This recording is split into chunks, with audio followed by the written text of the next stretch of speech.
ఈ నెల 24వ తేదీ నుంచి తెలంగాణ అసెంబ్లీ బడ్జెట్ సమావేశాలు జరగనున్నాయి. అసెంబ్లీ నిర్వహణపై స్పీకర్ తాజాగా సమీక్షా సమావేశం నిర్వహించారు. సమావేశాల నిర్వహణపై మండలి చైర్మన్ అసెంబ్లీ స్పీకర్ రివ్యూ చేపట్టారు. సమావేశానికి సీఎస్, ప్రభుత్వ విప్లు, డీజీపీ ఉన్నతాధికారులు హాజరయ్యారు.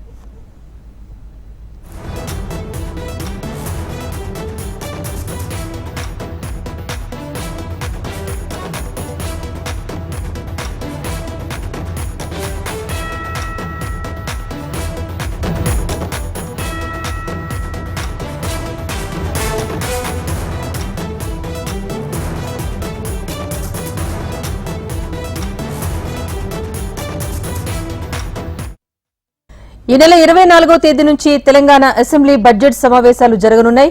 అసెంబ్లీ నిర్వహణపై స్పీకర్ తాజాగా సమీక్షా సమావేశాన్ని నిర్వహించారు.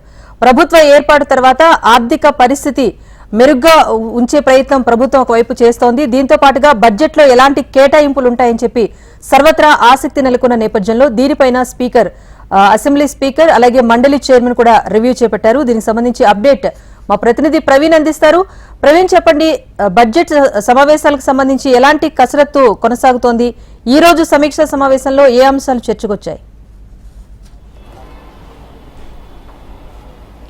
రాజేశ్వరి, ఈ నెల 24వ తేదీ నుంచి తెలంగాణ బడ్జెట్ సమావేశాలు నిర్వహించాలని రాష్ట్ర ప్రభుత్వం భావిస్తుంది. అందులో భాగంగానే కాసేపటి క్రితము ఆ శాసనసభ ఆవరణలో స్పీకర్తో పాటు మండలి చైర్మన్ గుత్తా సుఖేందర్ రెడ్డి, అదేవిధంగా డీజీపీ, సీఎస్, అదేవిధంగా అసెంబ్లీకి సంబంధించిన అధికారులు కూడా సమీక్ష సమావేశం కూడా నిర్వహించారు. ఈ సమీక్ష సమావేశాల మొత్తం బడ్జెట్ ఆ సమావేశాలకు సంబంధించి శాసనసభ ఆవరణలో కూడా ఆ గతంలో ఏ విధంగా అయితే పూర్తి స్థాయిలో మాత్రం ఏర్పాటు చేస్తారో అదేవిధంగా కూడా ఏర్పాటు చేయాలనే దానిపై కూడా చర్చించిన సిచ్యువేషన్ ఉంది. 24వ తేదీ నుంచి దాదాపు వారం రోజుల పాటు కూడా తెలంగాణ బడ్జెట్ సమావేశాలు నిర్వహించాలని చెప్పేసి కూడా రాష్ట్ర ప్రభుత్వం ఆ గతం నుంచి కూడా భావిస్తుంది. కాబట్టి బడ్జెట్ సమావేశాల్లో మాత్రం ఆ ఎంత బడ్జెట్ రాష్ట్ర ప్రభుత్వం వివిధ శాఖలు కేటాయించబోతుందనే దానిపై కూడా ఒక ఆసక్తి అయితే నెలకొంది. కేంద్రం బడ్జెట్ ప్రవేశపెట్టిన 24 గంటల్లోనే తెలంగాణలో ఆ బడ్జెట్ ప్రవేశపెట్టాలని చెప్పేసి కూడా రాష్ట్ర ప్రభుత్వం గతం నుంచి కూడా భావిస్తుంది. కాబట్టి 24వ తేదీ నుంచి కూడా ఆ తెలంగాణ బడ్జెట్ సమావేశాలు ఉండబోతున్నాయని చెప్పేసి కూడా ఇప్పటివరకే ఆ సమాచారం అందుతుంది. మరికాసేపట్లో ముఖ్యమంత్రి రేవంత్ రెడ్డి సచివాలయం వేదికగా బడ్జెట్కు సంబంధించిన ఆ విషయాలపైన కూడా చర్చించే అవకాశం కనిపిస్తుంది. మరికాసేపట్లో ఉన్నతాధికారులతో సమీక్షా సమావేశం కూడా నిర్వహించబోతున్నారు. ఈ సమీక్ష ఆ సమావేశంలో రాష్ట్రానికి సంబంధించిన ఆదాయ మార్గాలపైన కూడా దృష్టి పెట్టాలని చెప్పేసి ఆ గతంలో అధికారులకు సూచనలు చేసిన నేపథ్యంలో ఆదాయానికి రాష్ట్ర ప్రభుత్వానికి ఏ విధంగా చేకూరబోతుంది, రిజిస్ట్రేషన్ ఛార్జీల పెంపు, అదేవిధంగా ఆ లిక్కర్ ద్వారా మాత్రం ఆదాయాన్ని రాబట్టుకోవడం, దీంతో పాటుగా ఆ రాష్ట్ర ప్రభుత్వానికి సంబంధించినంతవరకు మాత్రం ఇంకా ఏ మార్గాల ద్వారా ఆదాయం చేకూరుతుందనే దానిపై కూడా ఆ ముఖ్యమంత్రి కూడా సమీక్షా సమావేశం నిర్వహించబోతున్నారు. ఈ బడ్జెట్ ఆ సమావేశాలకు సంబంధించినంత వరకు దాదాపు 6 నెలలకు సంబంధించిన బడ్జెట్ కూడా పెట్టాల్సి ఉంటుంది. కాబట్టి ఈ 6 నెలల్లో ఏ శాఖకు ఎంత కేటాయింపులు రాష్ట్ర ప్రభుత్వం చేయబోతుందనే దానిపై కూడా స్పష్టత అయితే రావాల్సింది. ఇప్పటివరకే అధికారులు బడ్జెట్కు సంబంధించిన అంశాలపైన కూడా సిద్ధంగా ఉన్నారు. బడ్జెట్కు సంబంధించినంత వరకు కేంద్ర ప్రభుత్వం ఆ బడ్జెట్ను ప్రవేశపెట్టిన తర్వాత మాత్రం వివిధ శాఖలకు ఆ సంబంధించిన కేటాయింపులు ఏ విధంగా ఉండబోతున్నాయి, రాష్ట్ర ప్రభుత్వం ఎంత కేటాయింపులు పెట్టబోతుంది, ఈసారి ఏ సామాజిక వర్గానికి ఏ అంశాన్ని కూడా పెద్దపీట వేయబోతుంది రాష్ట్ర ప్రభుత్వం అనే దానిపై కూడా ఒక క్లారిటీ అయితే రావాల్సింది. ఇప్పటివరకే రైతులకు రుణమాఫీ విషయంలో మాత్రం రాష్ట్ర ప్రభుత్వం అడుగులు వేస్తుంది. ఏదైతే రైతు రుణమాఫీకి దాదాపు ఆ 31,000 కోట్ల రూపాయలు కూడా రైతులకు సంబంధించిన రుణమాఫీకి కూడా ఆ నిధులు అవసరమవుతాయని చెప్పేసి కూడా రాష్ట్ర ప్రభుత్వం ఒక అంచనా కూడా వచ్చింది. దీంతో పాటుగా రైతులకు సంబంధించినంత వరకు ఇప్పటివరకే ఆ రైతుల సదస్సులు కూడా ఏర్పాటు చేస్తున్నారు. ఈ సదస్సుల ఆ వేదిక నుంచి కూడా గతంలో ఏదైతే రాష్ట్ర ప్రభుత్వం ఇచ్చిన హామీ ప్రకారం మాత్రం రైతులను ఆదుకునే దిశగా కూడా ఎకరాకి 15,000 రూపాయలు ఇవ్వాలని చెప్పేసి కూడా ఆ గతం నుంచి భావిస్తుంది. కాబట్టి ఈ అంశంపైన కూడా శాసనసభ వేదిక కూడా ఆ చర్చించాలని చెప్పేసి కూడా రాష్ట్ర ప్రభుత్వం భావిస్తుంది. దీంతో పాటుగా ఇప్పటివరకే ఇచ్చిన హామీల ప్రకారం మాత్రం 6 గ్యారెంటీలు కూడా రాష్ట్రంలో అమలు చేస్తామని చెప్పేసి కూడా ఆ ప్రభుత్వం తెలుపుతున్న నేపథ్యంలో రైతుల అంశం ఎజెండాగా కూడా ఈసారి శాసనసభ ఆ సమావేశాలు మాత్రం వాడివేడి చర్చ జరిగే అవకాశాలు కనిపిస్తున్నాయి. రైతులకు సంబంధించిన ఆ రుణమాఫీ అంశం, అదేవిధంగా రైతులకు సంబంధించిన భరోసా విషయంలో కూడా కొంతవరకు గైడ్లైన్స్ పెట్టాలని చెప్పేసి కూడా రాష్ట్ర ప్రభుత్వం భావిస్తుంది. అందుకు సంబంధించిన ఆ సదస్సులు కూడా ఏర్పాటు చేస్తుంది. కాబట్టి గైడ్లైన్స్ ఆ విషయంలో కూడా రాష్ట్ర ప్రభుత్వం శాసనసభ వేదికలు మాత్రం ఎలాంటి చర్చ జరపబోతుంది, ఆ గతంలోనే ఏదైతే గుట్టలు కావచ్చు అదేవిధంగా రోడ్లకు సంబంధించినందుకు ఆ రైతులకు కూడా కాకుండా కూడా వాటికి డబ్బులు చెల్లించారో దాని ద్వారా దాదాపు ఆ రాష్ట్ర ప్రభుత్వం 600 కోట్లు ప్రతిసారి అంటే ఎప్పుడైతే రైతు బంధు గత ప్రభుత్వం చెల్లిస్తుందో ఆ సమయంలో ఆ పక్కదారి పడుతున్న నిధులు అనే దానిపై కూడా ప్రభుత్వం ఇప్పటివరకు సమాలోచనలు చేస్తుంది. కాబట్టి వీటి అంశాలపైన శాసనసభ వేదిక కూడా ఎలాంటి అంశాలపైన చర్చ జరపబోతున్నారు అన్న దానిపై కూడా ఒక క్లారిటీ అయితే రావాల్సింది. రాజేశ్వరి, ప్రవీణ్, అయితే ఒకటి ఆర్థిక పరిస్థితి గురించి గత ప్రభుత్వ వైఫల్యం అంటూ ఇప్పుడు అధికారంలో ఉన్న ప్రభుత్వం అంటోంది.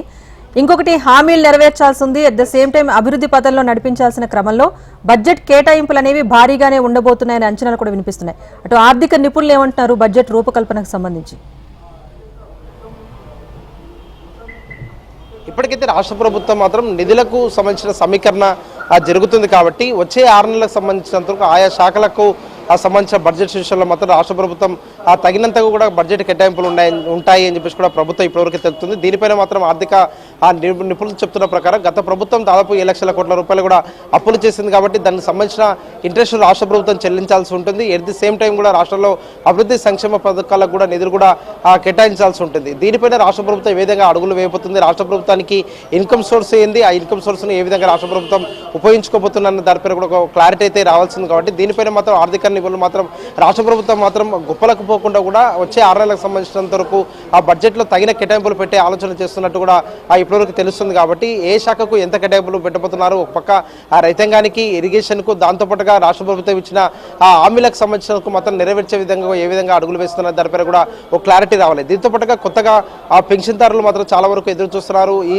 అసెంబ్లీ సమావేశాల తర్వాత పెన్షన్లు అమలు చేస్తారని దానిపైన కూడా ఆసక్తిగా ఎదురు చూస్తున్న నేపథ్యంలో ఈ బడ్జెట్ సమావేశాల్లో పెన్షన్లపైన కూడా ఒక నిర్ణయం తీసుకునే అవకాశం కనిపిస్తుంది. గతం నుంచి కూడా పెన్షన్లు ఎవరికైతే అందుతున్నాయో వారితో పాటుగా ఇంకా ఎంతమంది రాష్ట్రంలో కొత్తగా పెన్షన్దారులు ఉన్నారో దానిపైన కూడా ప్రభుత్వం ఇప్పటివరకే లెక్కలు సేకరిస్తుంది. మనకున్న సమాచారం ప్రకారం మాత్రం దాదాపు 10 లక్షల మందికి కూడా పెన్షన్లు కొత్త వారు కూడా అప్లై చేసుకున్నట్టు సమాచారం. ఇందులో ఎంతమందికి పెన్షన్లు రాష్ట్ర ప్రభుత్వం కొత్తవి ఇవ్వబోతుందనే దానిపైన కూడా ఒక క్లారిటీ రావాలి. దీంతో పాటుగా ఎన్నికల మేనిఫెస్టోలో ఇచ్చిన అంశాలను మాత్రం 100 రోజుల్లో కూడా నెరవేరుస్తామని చెప్పి కూడా గతంలో కూడా కాంగ్రెస్ ప్రభుత్వం కూడా చెప్పిన నేపథ్యంలో ప్రతిపక్షాలు ఇదే అంశాన్ని కూడా శాసనసభ వేదిక కూడా ప్రభుత్వాన్ని ప్రశ్నించే అవకాశం కనిపిస్తుంది. 100 రోజుల్లో కాకుండా కూడా దాదాపు ప్రభుత్వం ఏర్పడి 7 నెలలు అవుతున్నా కూడా ఎక్కడ కూడా ఇచ్చిన హామీలను నెరవేర్చలేదని చెప్పేసి కూడా శాసనసభ వేదిక కూడా ప్రతిపక్ష పార్టీలు మాత్రం అధికార పార్టీని కూడా విమర్శించే అవకాశం ఉంది. అదేవిధంగా ప్రశ్నించే అవకాశం కనిపిస్తుంది. దీంతో పాటుగా నిరుద్యోగులకు సంబంధించిన సమస్య కూడా ఇప్పటివరకే రాష్ట్రాల్లో మాత్రం ఒక పక్క నిరుద్యోగులందరూ కూడా నిరసన తెలుపుతున్నారు. కాబట్టి ఈ అంశంపైన కూడా అప్పటి వరకు రాష్ట్ర ప్రభుత్వాన్ని ఇరకాటంలో పెట్టే విధంగా కూడా ప్రతిపక్ష పార్టీ కూడా ఏ విధంగా సిద్ధమవుతుందనే దానిపైన కూడా ఒక క్లారిటీ అయితే రావాలి. Right, thank you Praveen.